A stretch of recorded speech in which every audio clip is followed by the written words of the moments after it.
오늘 우리에게 주시는 하나님의 말씀 느헤미야 12장 31절에서 43절까지 있는 말씀입니다. 이에 내가 유다의 방백들로 성 위에 오르게 하고 또 감사 찬송하는 자의 큰 무리를 두 때로 나누어 성 위로 항렬을 지어 가게 하는데 한때는 우편으로 분문을 향하여 가게 하니 따르는 자는 호세아와 유다 방백의 절반이요 또 아사랴와 에스라와 무슬람과 유다와 베냐민과 스마야와 예레미야며 또 제사장의 자손 몇이 나팔을 잡았으니 요나단의 아들 스마야의 손자 마따냐의 증손 미가야의 현손 삭굴의 오대손 아삽의 육대손 스가랴와 그 형제 스마야와 아사렐과 미랄레와 갈랄레와 마에와 느다넬과 유다와 하나니라. 다 하나님의 사람 다윗의 악기를 잡았고 학사 에스라가 앞서서 샘문으로 말미암아 전진하여 성으로 올라가는 곳에 이르러 다윗성의 층계로 올라가서 다윗의 궁 윗길에서 동향하여 수문에 이르렀고 감사 찬송하는 다른 때는 저희를 마주 진행하는데 내가 백성의 절반으로 더불어 그 뒤를 따라 성 위로 행하여 풀무망대 윗길로 성 넓은 곳에 이르고 에브라임 문 위로 말미암아 옛문과 어문과 하나넬 망대와 한메아 망대를 지나 양문에 이르러 감옥문에 그침에 이에 감사 찬송하는 두 때와 나와 민장의 절반은 하나님의 전에 섰고 제사장 엘리야김과 마아세아와 미냐민과 미가야와 엘료에네와 스가랴와 하나나는 다 나팔을 잡았고 또 마아세야와 스마와와 엘리야살과 우시에와 여호하난과 말기야와 엘람과 에셀이 함께 있으며 노래하는 자는 크게 찬송하였는데 그 감독은 에스라히야라.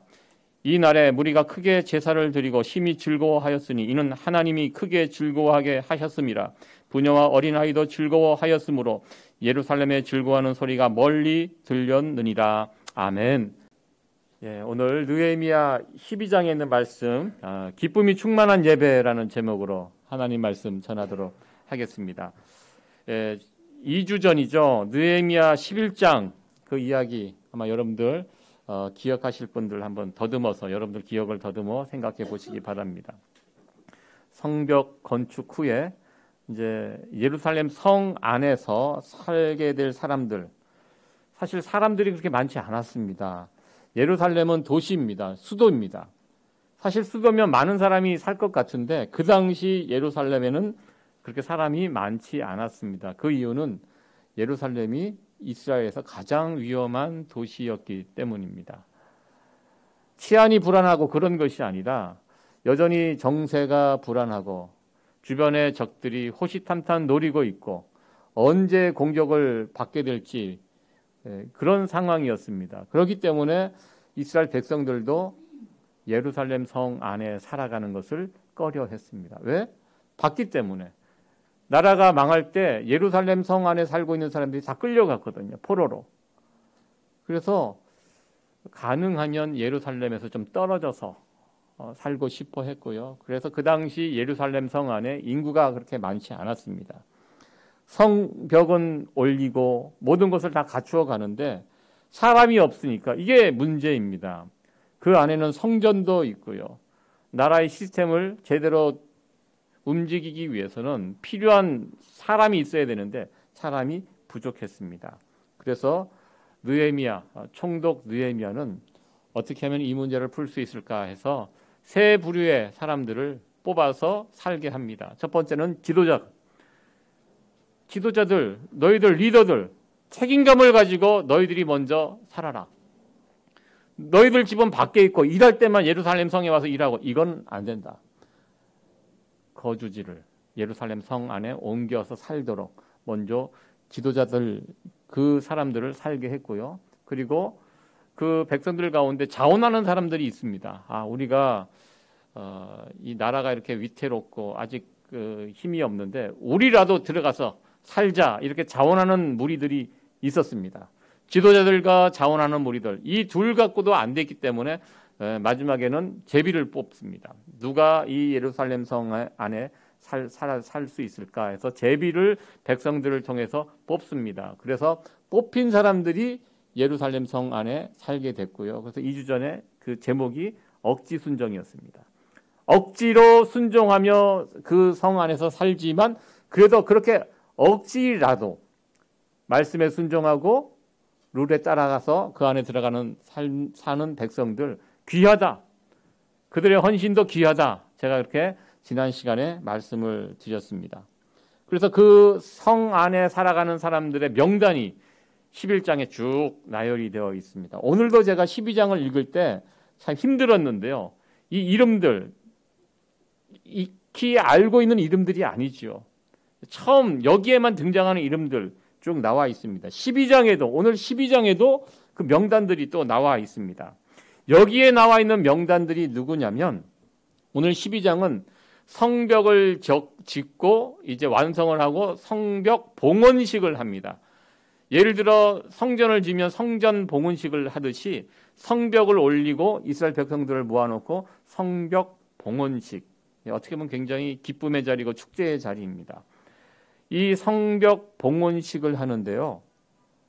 여기에도 명단이 쭉 앞부분에 나오는데 이 사람들이 누구냐면 포로로 잡혀갔다가 70년 만에 돌아옵니다. 1차, 2차 세 번에 걸쳐서 포로들이 돌아오는데 1차로 귀환한 사람들의 명단을 12장, 특별히 성벽 봉헌식에 시작하면서 이들의 명단을 쭉 설명을 합니다. 이 12장 제가 오늘 중간부터 읽었는데 앞부분에 읽어보면 여기에 명단이 또 쭉 나옵니다. 포로로 잡혀간 다음에 70년 만에 다시 고국으로 돌아온 그 사람들의 명단을 쭉 읽게 됩니다. 왜 명단을 이들의 이름을 또 불렀을까 또 생각을 해봅니다. 포로로 처음 잡혀갈 때는요, 그분들의 의지와 상관없이 끌려갔습니다.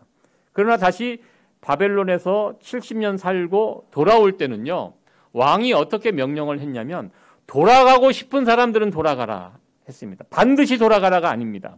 그때 포로로 잡혀온 사람들 다 돌아가라가 아닙니다. 돌아가고 싶은 사람들 돌아가라. 옵션이었습니다.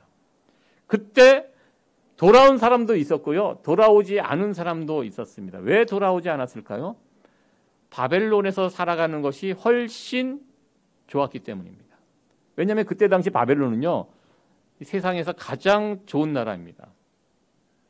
물질 문명이 발전했고요. 또 유대인들은요, 여러분 아시다시피 똑똑하고요, 근면한 사람들입니다. 포로로 잡혀갔지만 그곳에 있는 사람들이 막대하지를 않았어요. 처음에는 좀 힘들었지만 여러분 아브라함이 어디 사람입니까? 아브라함이 갈대아 우르 포로로 잡혀갔던 그 지역 사람들입니다. 인종적으로 별 차이가 없습니다.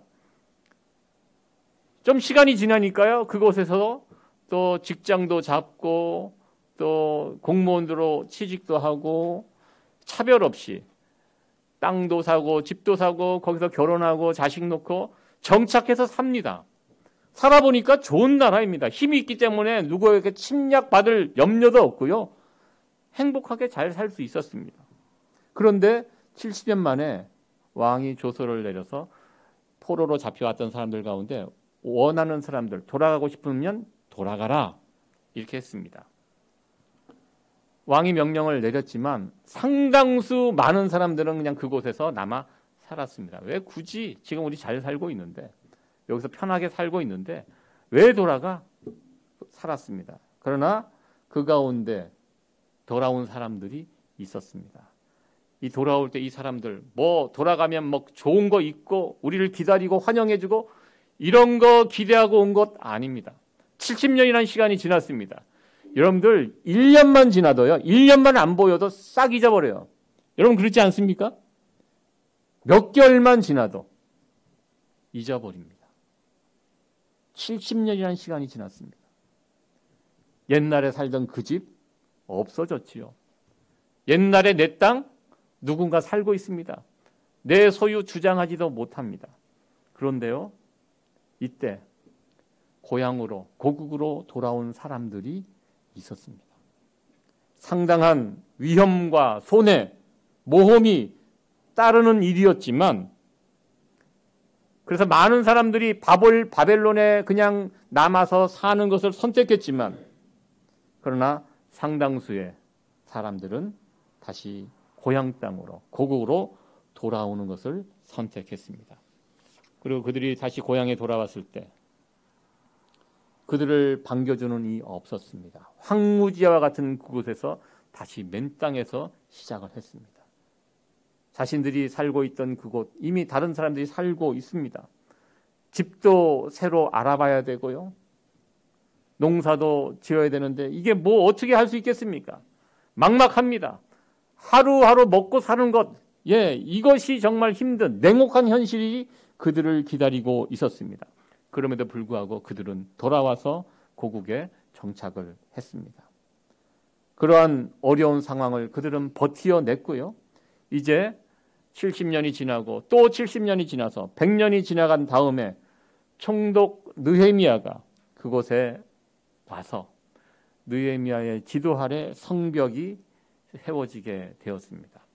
그래서 성벽 공사가 완성된 이후에 오늘 성벽 봉헌식을 드리면서 제일 먼저 그들이 했던 것은 오래전에 1차 포로 귀환 때 돌아오셨던 그 귀환한 사람들의 이름을 그 백성들 앞에서 부르는 것으로 이 봉헌식이 시작이 되었습니다.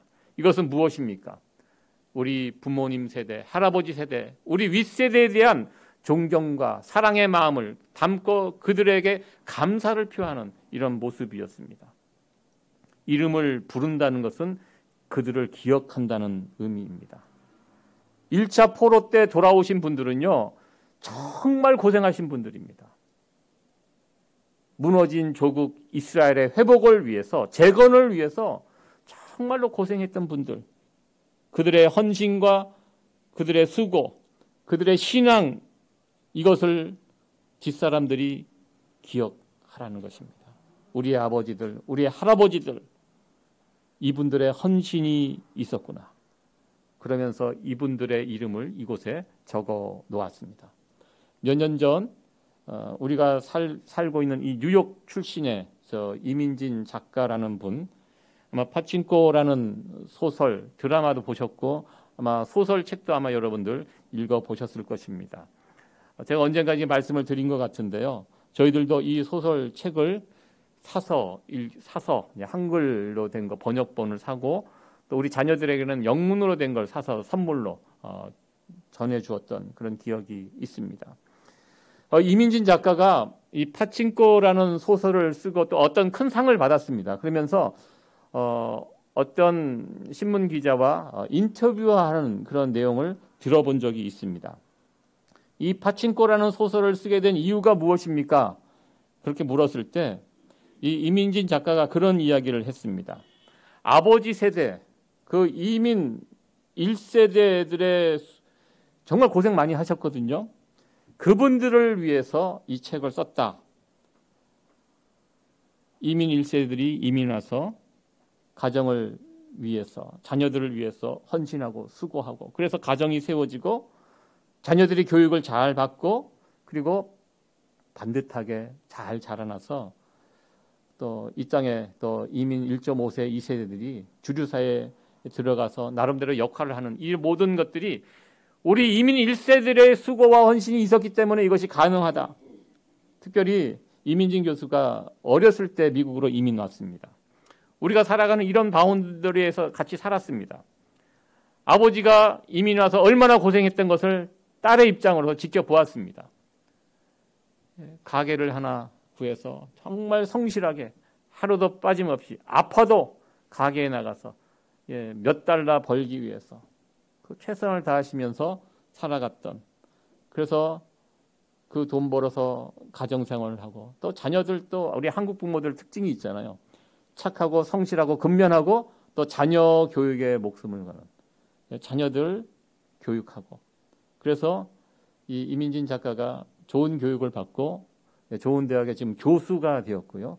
그리고 재능이 있습니다. 그래서 글을 씁니다. 그래서 이번에 썼던 그 글이 또 수상을 하게 되면서 정말 미국의 주류 사회에서 또 영향력을 끼치고 있는 그런 분인데요. 자기가 이렇게 성공할 수 있었던 그 배경에는 아버지의 헌신이 있었다. 이것을 알리고 싶어서 이 파친코라는 작품을 쓰게 되었다라는 그런 이야기를 들으면서 참 제가 감동이 되었습니다. 우리 1.5세, 2세대들은 우리 이민 1세 부모님의 그 수고와 헌신, 그것을 잊지 말아야 된다. 그것을 기억해야 한다. 예, 이분이 주장하고 있는 그런 내용입니다. 느헤미야 12장에 나열되어 있는 여러 사람들의 이름, 바로 그런 의미가 담겨져 있습니다. 이름을 쭉 부릅니다. 참 부르기도 쉽지 않은 이름들입니다. 이렇게 이름을 쭉 부르면서 그 성벽 봉헌식에 모여 있는 이스라엘 백성들에게 이들의 이름을 한 명 한 명 부르면서 이런 의미죠. 수고하셨습니다, 선배님. 당신들이 있었기 때문에 오늘의 이 영광스러운 시간이 있을 수 있었습니다. 참 감사합니다. 예, 바로 오늘 성벽 봉헌식에서 이들의 이름을 정성껏 불렀던 그 이유가 바로 여기에 있습니다. 이스라엘 백성들이 오늘의 영광이 있기까지 기억해야 할 이름들, 앞서 이 땅에 와서 수고하고 고생한 부모님 세대, 할아버지 세대, 선배들, 그들을 기억하는 일입니다. 이들의 수고가 없었다면 오늘의 영광 없었다, 이것입니다. 미국에서 살아가는 우리 이민자들, 한인 이민 역사가 이제 100년이 훌쩍 넘어갑니다. 우리가 살고 있는 이 뉴욕, 이민자들에게는 관문과 같은 도시입니다. LA가 있고 동부에는 뉴욕이 있습니다. 뉴욕의 이민 역사가 곧 한인 이민 역사이기도 합니다. 물론 우리 이민 1세대들 부족하고 허물도 있고 어쩔 수 없는 그런 모습도 있었지만, 그러나 이들의 수고가 있었기 때문에, 이 고생한 세대가 있기 때문에 그 다음 세대는 수혜를 누리고 있다는 것. 그냥 되어지는 것은 없습니다. 앞서서 고생한 분들이 있었기 때문에 뒤에 오시는 분들은 그만큼 시간도 단축하고 고생한 것도 단축하고 또 수혜를 누리고 있다는 것, 우리가 이것을 기억해야 할 것입니다. 오늘 이 12장에 있는 말씀을 또 읽어보면요, 두 번째로 우리가 살펴볼 것은요, 하나님께 감사하고, 이 감사하는 모습들이 참 12장에는 넘치고 있는 것을 보게 됩니다. 여러 번 등장합니다. 저는 성도들 삶 가운데 가장 중요한 것이 무엇일까 이렇게 생각을 해보았습니다. 여기 나와 있는 표현대로 훌륭한 성도는 감사가 많은 성도입니다. 오늘 책에 나와 있는 글인데요, 저는 이 말이 참 맞다고 저는 생각을 해보았습니다. 특별히 여러분들 나의 신앙 상태를 점검할 때요, 이거 점검해 보시면 확실합니다. 지금 내 말 속에, 내 마음 속에 감사가 어느 정도 있는가, 이거 살펴보시면 정확합니다. 감사가 메말라져 가고 있다, 내 지금 신앙 상태가 지금 메말라 가고 있다, 그 증거입니다. 좀 부족해도 지금 내가 감사를 입에 달고 살고 있다면 그 영적으로 건강한 성도라고 볼 수가 있습니다. 우리가 특별히 신자로서 이 땅에서 살아갈 때요, 감사하는 삶이 얼마나 중요한지 정말 모릅니다. 이렇게 보면요, 여러 사람들을 이렇게 만나서 제 친구들도 이렇게 목회자 친구들과 만나 교제를 해보면 달라요. 정말 감사가 많은 목회자들이 있어요. 별거 아닌데 감사하고요, 늘 감사하는 태도, 이렇게 살아가는 사람이 있고요, 또 감사가 메말라 있는 그런 사람들, 그런 목회자들도 있는 것을 보게 됩니다. 특별한 일이 있어서 감사하는 사람보다 평범한 삶에서 감사하는 사람이 훨씬 영성이 깊은 사람입니다. 기가 막힌 간증거리가 있는 사람보다 간증거리가 없어도 기가 막히게 감사하며 살아가는 사람, 이런 사람이 진짜 복된 사람입니다. 어떤 분은 암에 걸렸다가 기적적으로 나았습니다. 그래서 여기저기 간증하면서 다닙니다. 그러나 진짜 더욱 감사한 일은요, 암에 걸리지 않았지만 늘 감사하면서 살아가는 사람, 진짜 잘 살아가는 사람이라고 생각해 봅니다. 우리는 지금 내 입에서 감사가 있는지 없는지 여러분들 잘 점검해 보시기 바랍니다. 지금 여러분들의 신앙 상태라는 것입니다. 느헤미야 12장에는요 감사가 넘쳐요. 예, 이스라엘 백성들의 신앙 상태가 좋아져 가고 있다는 그런 증거이기도 합니다. 저와 여러분들 삶 가운데도 감사가 지금보다 더 많아지게 되기를 간절히 축원합니다. 예, 세 번째로 살펴볼 것은요, 이들이 하나님께 드린 성벽 봉헌식에 관한 이야기입니다. 그 예배에 관한 이 부분입니다. 느헤미야는요 성벽이 이렇게 완성이 된 다음에 어떤 이벤트를 하냐면 이스라엘 백성들을 다 밑으로 모이게 합니다. 성벽 밑으로 모여서 두 패로 나눕니다. 그래서 이쪽으로 한 부류, 이쪽으로 한 부류 이렇게 올라가서 저 위에 가서 만나도록, 성벽, 지어놓은 성벽 위를 걸어가도록 모든 백성들이, 예루살렘 성 안에서 살게 되는 모든 백성들이 성벽을 밟도록 그런 이벤트를 준비했습니다. 왜 이런 이벤트를 준비했을까? 이전에 성벽 공사를 할 때 주변의 적들이 막 공격하고 모함하고 그런 일들이 있었습니다. 그때 어떤 일이 있었습니까? 성벽을 막 쌓아갈 때 그 원수가 나타나서 이런 이야기를 했습니다. 너희들이 지금 짓고 있는 그 성벽이 얼마나 허술하니, 너네가 무슨 성벽을 짓냐? 그거 제대로 짓지도 못하면서 여우가 올라가다, 여러분 여우라는 동물은 정말 가벼운 동물입니다. 사뿐사뿐 어떻게 보면 날아다니잖아요. 여우가 가볍기 때문에 여우가 올라가도 무너질 수 있는 그런 허술한 성벽이다. 예, 원수들이 그런 악담을 퍼부었습니다.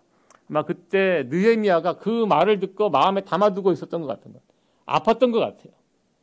그래서 얼마나 무시하는 이야기입니까? 느헤미야가 성벽을 다 짓고 어떻게 합니까? 모든 사람들이 그 성벽에 올라가도록 합니다. 그리고 양쪽을 행진을 해서 전체 성벽을 이렇게 쭉, 이렇게 몇 킬로 되지 않거든요. 그래서 그 성벽을 이렇게 걸어서 돌도록, 그리고 북쪽에 올라가면 무엇이 있습니까? 예루살렘 성전이 그곳에 자리 잡혀 있습니다. 그래서 이렇게 밑에서부터 걸어서 올라가서 성전에 들어가서 성벽 봉헌식 예배를 그곳에서 드릴 수 있도록 그렇게 하였습니다. 그곳에 도착해서 드렸던 예배의 모습, 그것이 43절에 나와 있습니다. 우리 43절 말씀 같이 읽어보도록 하겠습니다. 시작. 이날에 무리가 크게 제사를 드리고 심히 즐거워하였으니 이는 하나님이 크게 즐거워하게 하셨습니다. 부녀와 어린아이도 즐거워하였으므로 예루살렘에 즐거워하는 소리가 멀리 들렸느니라. 아멘. 43절 말씀, 그때 모여서 함께 드렸던 예배. 이 예배의 가장 큰 특징이 무엇입니까? 즐거워했다. 4번에 걸쳐서 반복이 됩니다.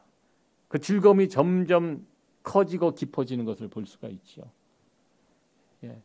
크게 제사를 드리고 심히 즐거워하고 크게 즐거워하고, 그 즐거움이 어린아이도 즐거워. 여러분들 어린아이들은 어른하고 상관없잖아요.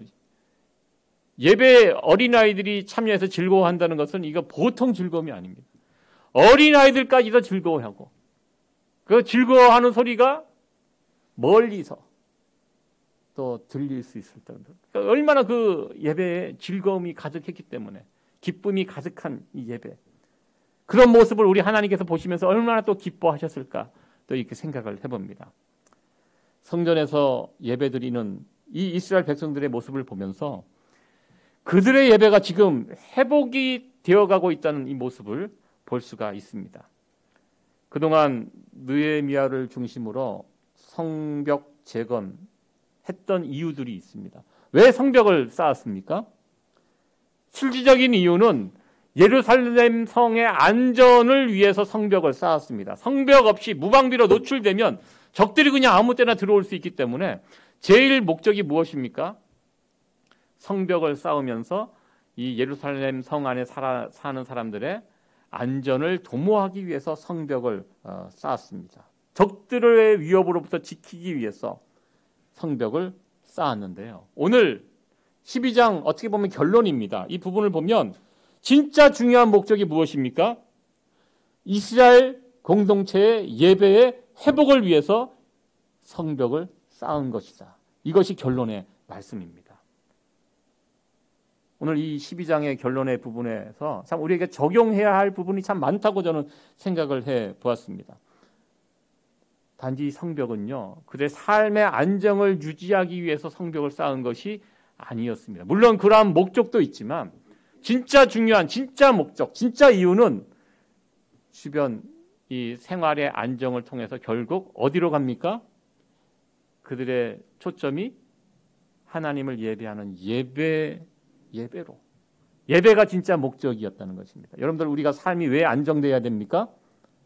하나님께 예배드리기 위해서, 하나님께 기쁨으로 예배드리기 위해서. 이것이 진짜 목적이라는 것입니다. 그동안 우리가 예배 초소를 옮겨오기 위해서 여러 가지 부분들을 준비를 했습니다. 저희들이 벌써 이게 세 번째인가 네 번째 공간을 이렇게 좀 교회 이사를 간다는 것이 쉽지 않습니다. 교회 이사를 준비하면서 우리가 새롭게 옮겨갈 그 장소는 주차장 공간이 좀 충분한가? 친교할 공간은 넉넉한가? 그리고 이 교회 주변 환경은 또 어떠한가? 예, 저가 다 체크해봤던 항목들입니다. 돌아다녀 봤고요. 평일에도 와서 이쪽 분위기가 어떠한가 살펴도 봤고요. 이곳에 또 한인 교회들이 또 어디에 있는가? 다른 교회들은 어디에 있는가? 한국 사람들은 이 지역에 얼마큼 살아가는가? 야, 이런 부분들 다 체크를 해 보았습니다. 그러나 이 모든 것보다 진짜 중요한 것이 무엇입니까? 바로 이곳에서, 이 자리에서 우리가 하나님께 드려야 할 예배. 우리가 이 예배의 회복을 위해서 얼마나 준비하고 이곳에 왔는가. 참 이 부분을 우리가 체크해야 한다는 것입니다. 느헤미야서 12장의 결론이 무엇입니까? 처음엔 성벽 봉헌에 관한 이야기를 했지만 마지막 결론 부분에 관해서는 예배에 관해서, 특별히 즐거운 예배, 기쁨의 예배에 관해서 소개를 해주고 있습니다. 우리가 그동안 교회 건물을 구하기 위해 많은 부분을 준비했습니다. 이 모든 준비의 결론, 무엇이 되어야 되겠습니까? 이곳에서 우리가 드리는 예배. 이 예배가 우리의 최종 목적이 되어야 한다는 것입니다. 여러분들 저의 말에 동의하십니까? 아멘. 예, 우리 이곳에 왜 왔습니까? 하나님께 예배 드리기 위해서 이 자리에 왔습니다. 하나님께 기쁨으로 예배 드리기 위해서 이 자리에 왔습니다. 여러분들 어떤 예배가 최고의 예배입니까? 저는 기쁨으로 드리는 예배가 최고의 예배라고 믿습니다. 이곳에 기쁨이 있어야 합니다. 예배 드리는 그 장소에 기쁨이 있어야 합니다. 여러분들 살면서, 우리가 살아가면서 제일 큰 기쁨을 누리는 곳 어디라고 생각하십니까? 교회입니다. 뭐 이런 얘기는 하지 마시고요. 여러분들, 우리가 이 세상에서 살면서 내가 요즘 기쁨을 많이 누리는 곳, 기쁨을 찾는 곳, 여러분들 어느 곳에 가셔서 기쁨을 찾고 계십니까? 가족, 가족들과 함께 있으면 기쁘죠. 나에게 기쁨을 주는 사람들과 살고 계시죠, 여러분들? 물론 기쁨만 주는 건 아니지만, 그래 가끔 기쁨을 주시잖아요. 가족들과 있으면 기쁨을 누리고요. 또는 맛있는 음식이 있는 식당 같은 데 가서 먹으면 그런 기쁨도 있고요. 또 뭐가 있을까요?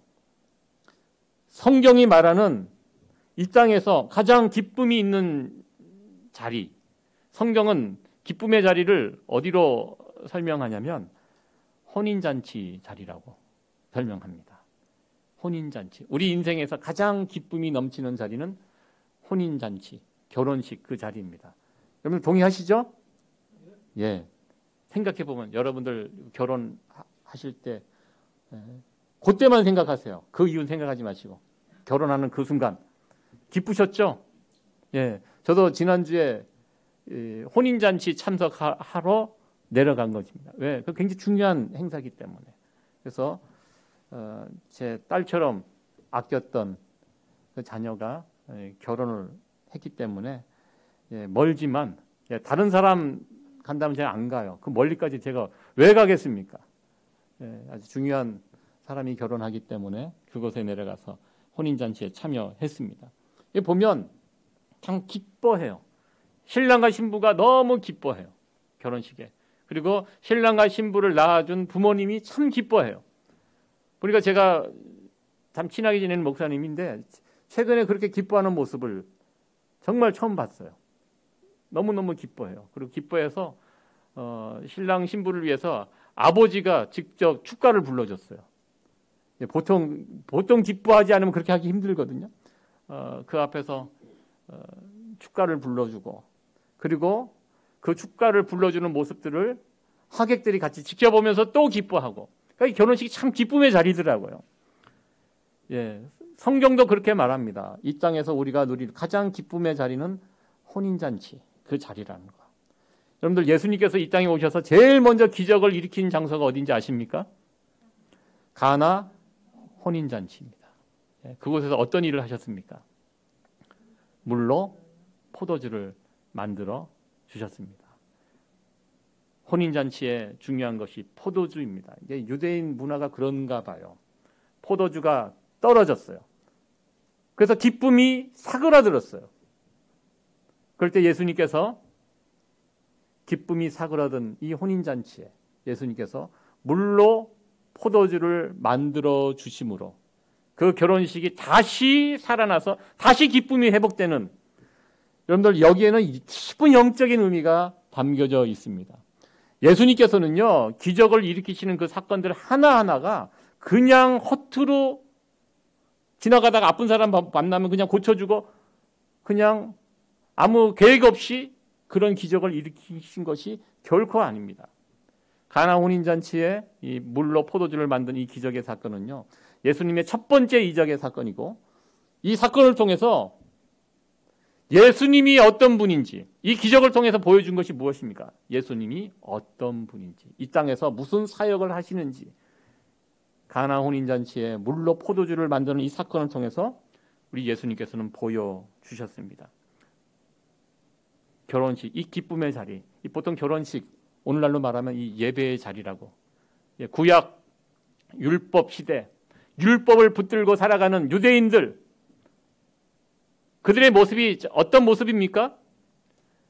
포도주가 떨어진 잔치와 같이 생명력이 좀 사라져 있다는 것입니다.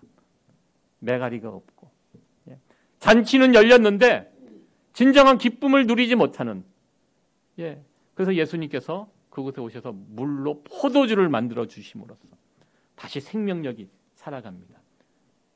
이 포도주는 예수님을 상징합니다. 예수님이 계시니까 기쁨이 다시 회복이 되는 그런 모습입니다. 느헤미야 12장을 이렇게 쭉 읽어보시면요. 이 기쁨이 회복이 되는데요. 누구를 통해서 이 기쁨이 회복되는가 이 부분을 설명하고 있습니다. 12장을 보면요. 이 예배의 즐거움, 예배의 기쁨이 누구로부터 왔는지를 보여주는 그런 모습들이 있는데요. 여기 보면 제사장들과 레위인들 명단이 쭉 나옵니다. 이들이 무슨 일을 합니까? 제사장과 레위인들이 무슨 일을 하죠? 예배를 준비하고 예배를 드릴 때 일하는 사람들입니다. 그래서 구약의 제사장과 레위인들 정확하게 신약 시대에 예수님을 예표하는 사람들입니다. 제사장들과 레위인들을 통해서 예배가 다시 회복이 되고 기쁨이 회복되었듯이 결국 우리가 지금 이 자리에서 드려지는 이 예배 어떻게 예배가 회복되고 기쁨이 회복될 수 있습니까? 혼인잔치 속에 예수님이 함께 하심으로 그 기쁨이 다시 회복되었듯이 혼인잔치 우리의 예배 상징한다고 제가 말씀드렸습니다. 우리 예배 속에 예수 그리스도가 함께 하실 때 포도주 예수님의 보혈의 피를 상징합니다. 이 예배 가운데 예수 그리스도의 보혈의 피가 우리의 심령 가운데 뿌려질 때 우리의 예배가 회복되고 우리 예배 속에 참된 기쁨이 다시 회복될 줄로 믿습니다. 이 귀한 역사가 우리 예배 가운데도 함께 하게 되기를 간절히 축원합니다. 이제 우리가 새로운 장소로 옮겨와서 예배 드린 지 몇 주가 지났습니다. 한 달 정도 지나가고 있습니다. 우리가 이곳에 옮겨온 가장 중요한 목적, 예배입니다. 우리의 초점은 예배에 있습니다. 이 친교도 중요하고요, 주차장도 중요하고 쾌적한 환경도 중요합니다.